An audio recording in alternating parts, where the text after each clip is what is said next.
How's it going, everyone? Little new cool intro music that we've got for this week for episodes. So how's it going, everyone? Welcome back to Windy City Digits, where we talk Chicago sports. I'm Carl. That's Vic. Thanks to everyone that's been tuning in. We really do appreciate everyone that's been watching the channel. We're close to 100 subscribers. Kind of a big milestone for us. So close to 100. If you haven't done so yet, hit that subscribe button. Help us get over that 100 mark. We'd appreciate it. Also hit the like button. That helps us out also. And hit the notification bell so you get notified on future episodes. How's it going, Vic? I dig it. By the way, follow us on Twitter at Windy City Dig. That's right. On Twitter. It's not meant to be negative dig, like no digs at people, because right. Bleacher Nation on Twitter thought I was giving them a dig on one of their comments. I'm like, dude, I'm just not happy about that signing. I don't care about what you're posting. We're all about positive stuff here. So this is where we're going to start off with baseball. A lot going on with baseball. Today was the first spring training game. I didn't even see the result yet, but today I know that most of the games started today. So let's talk about baseball first. The Sox swept the Cubs today. So I wanted to pose this question to you because Sox fans are pretty active on Twitter and really anticipating this championship year. Yeah. How do you feel about either their lack of signings or what's the feeling? I trust Rick Hahn. Rick Hahn put this team together, right? He had a plan all along. Now, I get some of the names we signed maybe aren't the sexiest names out there, but I think Josh Harrison and Tim Anderson, that's going to be one hell of a double play combination to watch all year. They seem to be like from the same mold, and that's going to be a fun duo to watch all season. Joe Kelly, who we added, as another guy that can throw over 95 to our bullpen. So you're talking about Kimbrel, you're talking about Crochet, you're talking about Bummer, and Hendricks. I mean, like this, the arms we have in the bullpen are a little bit crazy. So I kind of see the bullpen. The frustration I kind of see, I think it's just, maybe Sox fans just want to say, hey, look, we want the best possible line. They want like a Dodgers super team out there.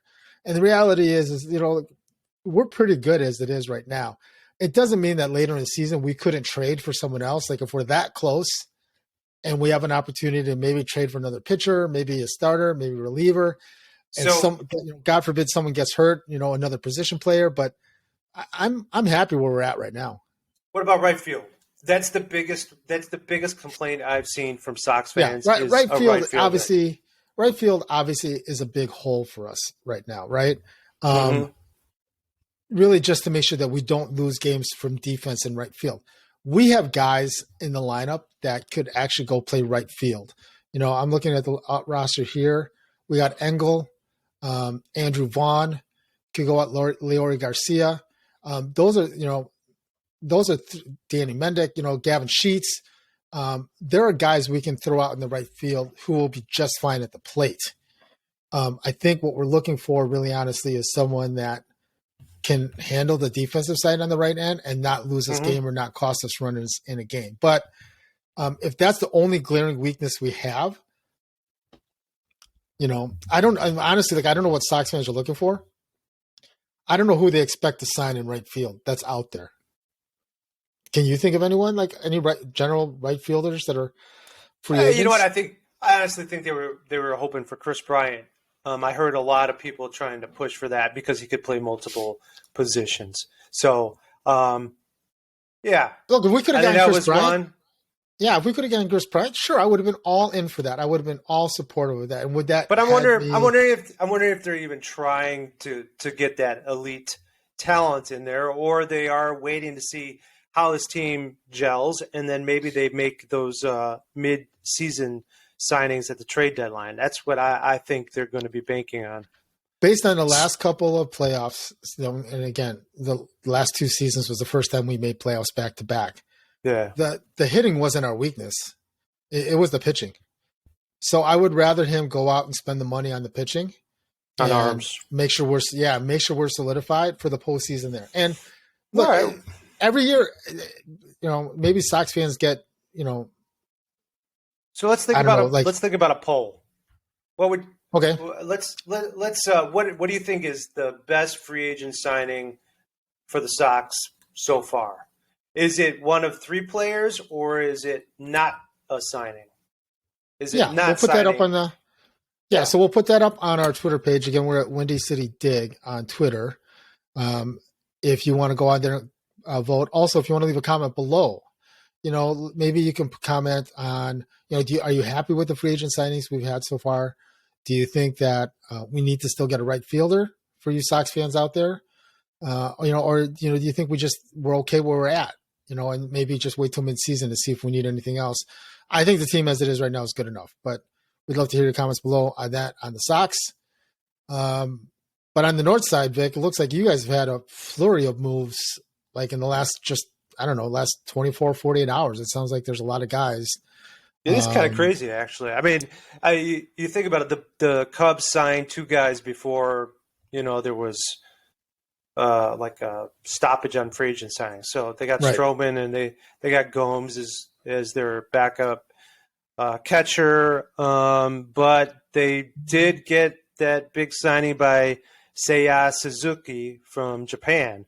Right. That's a huge signing. And I was telling you on our last podcast that I thought that they really needed to sign someone for the outfield. So that's awesome. Now, I mean, he hit 317 with 38 home runs in Japan, but naturally most players from Japan come to the States and they don't put together those kind of numbers. But he's supposed to be built like a horse, and he has a lot of bat speed.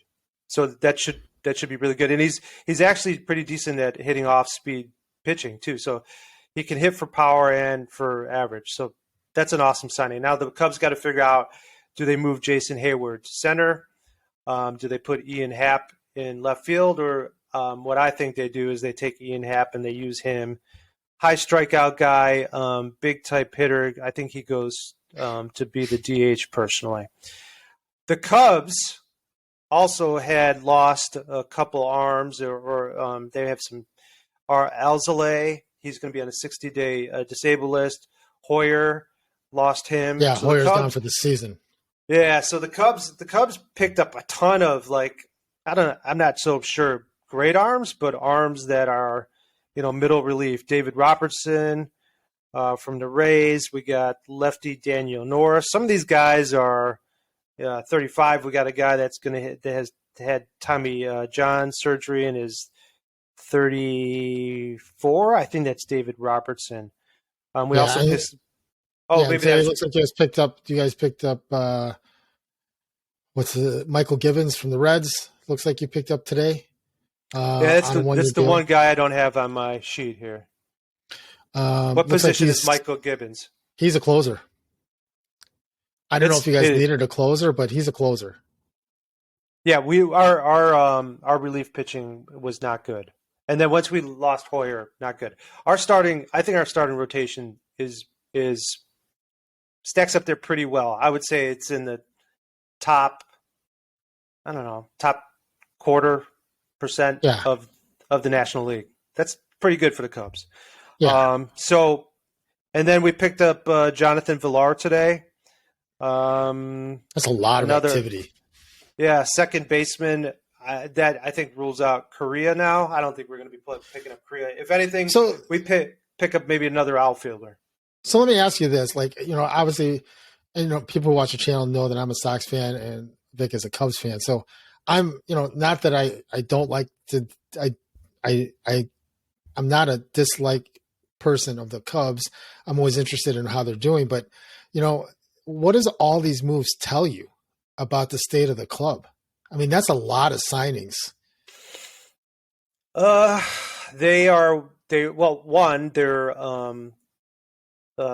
the players that they have in the minor leagues are not ready. That'd be one testament in it. But they do have a lot of highly rated players in the minor league. So I think they are looking for some, I don't know, some elder statesmen to be in there. Well, I'm looking at some of the guys who played last year. Yeah. Hendricks. Like, let me look at the position players here. Well, our starting infielders: page.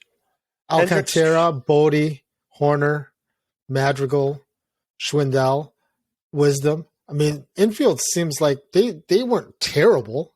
No, Wisdom had a good year, but to guarantee that guy's going to have another good year is, slim pickings.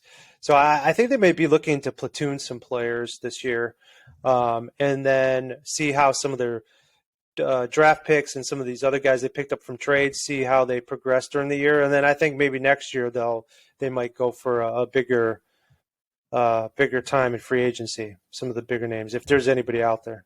That's my personal opinion. I think it's a actually good move. I think they could be. I thought 70 wins. I think they might be able to be 500.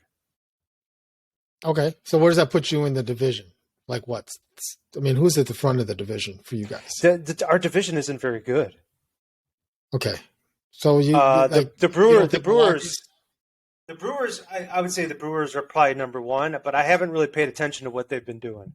I've literally been paying attention to what's been going on in our free agency for Chicago. I don't know, as we're recording this, I don't know if you saw this, Vic, but I just caught this over the wire. So this is probably a good transition for us to move on to our next topic. But for any of you guys,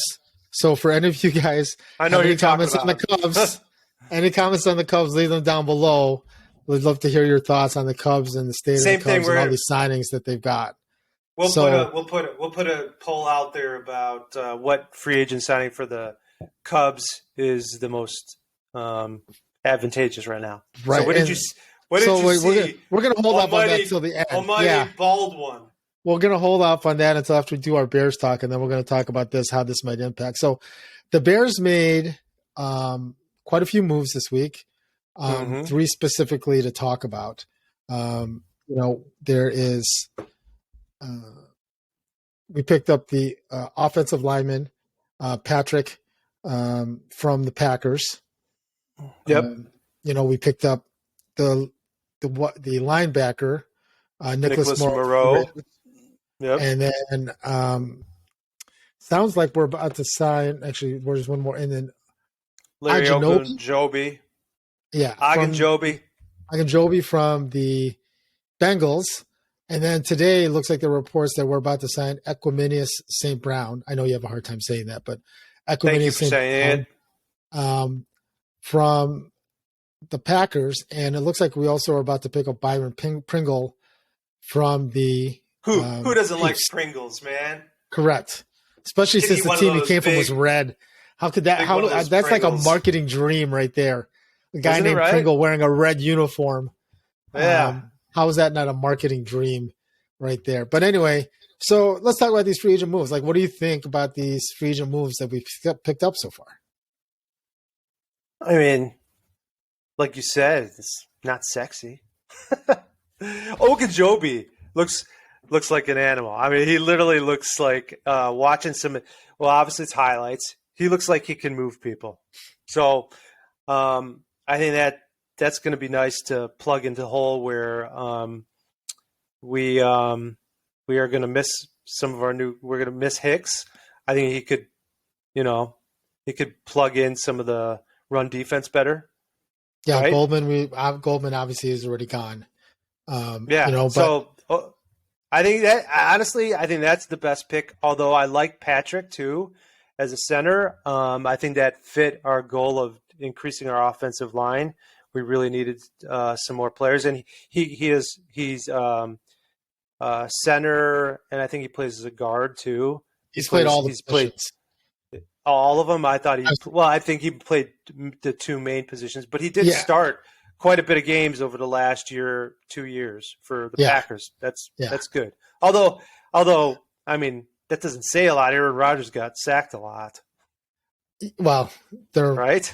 Yeah, it's going to take a lot. The whole line. Look, I'm always looking at this from like a coach's perspective, right? I think the biggest thing with signing the lineman from the Packers, the biggest thing there is that he knows the offense.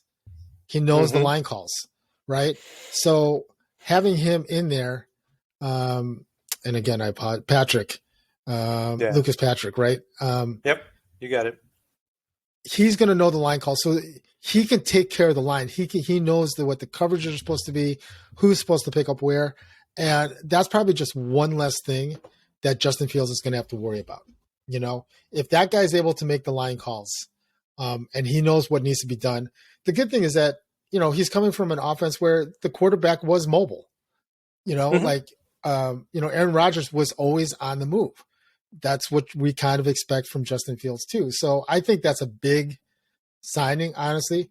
Signing Equanimeous St. Brown, I think, is a big deal also too, because he can also help the other guys, the specialty players, the wide receivers, tight end, know what the terminology is in the offense and know the routes. He was by the way, in 2018, he was a round 6 pick from Notre Dame. And at Notre Dame, he played very well. He always seemed to play well against us. He left after his junior year. Yeah, he always seems to play well against us. You know, I think the linebacker Morrow we picked up from the Raiders is perfect because we're going to a 4-3 defense now, right? So Roquan on one end, Morrow on the other side. I think that gives us some speed guys on the outside, like what Eberflus wants. So I think that's going to help us there. And again, these are just pieces. Like this isn't, you know, this defense is probably still going to be like need another year. Hey, what's a good 40-yard dash in the combine? Do you know? For wide receivers, I think it's 4.2 or 4.3. All right, so 40 guy. Yeah, 40-yard dash for Morrow. That's what I thought. It was 4.52 in the combine. Yeah. So he definitely's got speed. He came from nowhere, Greenville College. He's the first college player from Greenville to, I think, get to the NFL. Make it into the pros. Yeah. Yeah, but so he's had to work to get to where he's got. So maybe we've got like a guy that's highly motivated, speedy, and is going to show us some good things. So that's nice. And then we've got, like you said, we got Pringle and what do you want to say? What's his name? Equanimeous. Equanimeous. You better get used to it. Yeah, I thought people call him ESB for short. We definitely need more receivers than just these two. And I still don't think we have a number one unless we look at the draft. So the Bears, I'm hoping. Yep, go ahead. So this goes back to, you know, if you guys want to check out, I'll leave a link in the description of some of our past episodes where we talked about this, right? Yeah. So we were obviously we were both, a little bit off, a little bit right as far as how we thought we were going to go for free agency. I thought for sure we were going to try to go through offensive linemen. We did sign at least one. You know, I thought we were going to go more free agent, more specialty positions in the draft, but we did get 2 wide receivers so far. So I was wrong. I thought we would go for at least one good wide receiver.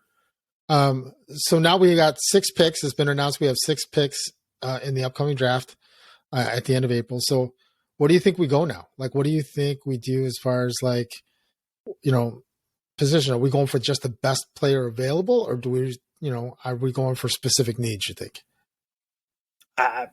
You know what? I think you always go best available, especially when you need so many players. Mm-hmm. But that's going to be hard to do. I mean, you really need to be really careful about how you protect Justin Fields. So I think it's iffy. I think you go into it thinking best player available. But if you're not going to protect Justin Fields, you may have to change your plan a little bit. That's what I think is going to happen. Yeah. What about you, Sensei? You know, I don't know. Like, you know, it seems the biggest thing I'm impressed with so far with Ryan Poles is he seems to have a plan. You know, him and Eberflus seem to be on the same page, where the last 2, Pace and Nagy, it looked like they started out on the same page, but that kind of crumbled as it went along, right? But here it looks like these 2 are committed to being on the same page. They know what they want. They know they both understand that Justin Fields is the priority. They got to protect Justin Fields, right? from the offensive side. At the same time, they're putting in the pieces that Eberflus wants on defense. He wants a fast, quick defense. And it looks like they're putting those pieces in place. I hated to see some of these guys go, right? Me but too. The reality is like Trevathan has been hurt. He hasn't been playing, right? Eddie Goldman sat out 1 year because of COVID, and he played half the time last year. Khalil Mack, I love Khalil Mack. Don't get me wrong. Me too. Right? Yeah. But he is an older player. He's been hurt. I don't know if it was because of the cold weather. Maybe being in San Diego or LA will help him out a little bit. I don't know. But I wish him well. But I don't think he fits into the plan that we have as far as going to a 4-3. Where we're a 3-4. So I think we just need new pieces in place. I think we have targeted needs. Like I would love to see us go. If there's a quality offensive lineman to start, some guy you can plug in there that's going to be there for like the next 6, 8, 9 years who wants to be here, I think that's what you go for first. But at the same time, like, I know we've talked about this, right? If Chris Olave is available at 39, we draft two. We draft him, so. Yeah, I would go offensive line, wide receiver, or vice versa. Those would be my two key areas, and then possibly cornerback. Okay, so the one thing we did want to bring up here, and again, we're recording this on a Thursday night on St. Patrick's Day, which is why I'm wearing green. And I'm sure you saw this already, Vic. It looks like the Packers have traded Devontae Adams to the Raiders. And he signed a 5-year deal. That is insane. Like, why Rodgers made such a big deal last year of having him there. Yeah. Now Rodgers already signed. He's already inked. Yeah. That's what I hear. I don't know how many years was it for. Well, this impacts our division. All right, so let's talk about that real quick. How do you think that impacts us? Well, I mean, Devontae Adams, I think, was his main go-to. Obviously, if his strength of receivers isn't there, if he has somebody that's not as speedy as Devontae Adams, he may not be able to just chuck the ball down the field. He does not have a lot of time to throw the ball. Rodgers, he has to release the ball fast, and I think Devontae Adams is a nice escape for him in those times. So I mean that might affect him a lot, but he's a darn good player.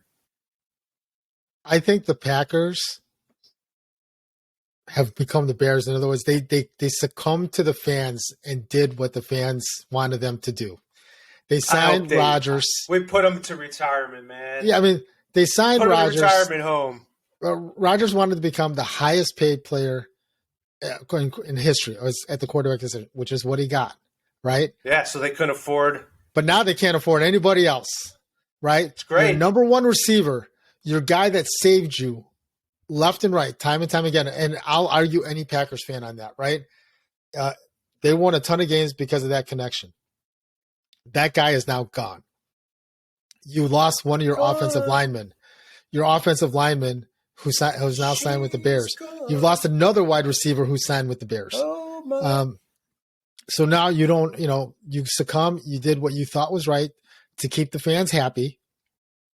And now you kind of, I don't know what they say, mortgage the farm, right? You've sacrificed the whole thing. Mortgage the farm, man. Right? I mean. Yep. We're going to send him to retirement. I do agree. I don't think it was a good move by the Packers. So here's the other question I'm going to ask you.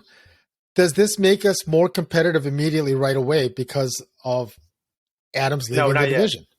Not yet. Okay. I don't know. It really depends on it. The Packers have got to have some kind of plan, you would think, too. And they may. There are a few receivers out there to sign. Let's say they got. Come on, look. Think about it. No. I'm not saying they're not nearly as good as Adams. No. Yeah. Okay. Not at all. Yeah.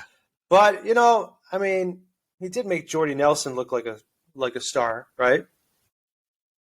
Yeah, and look what happens. Look what happened to him when he left the Packers.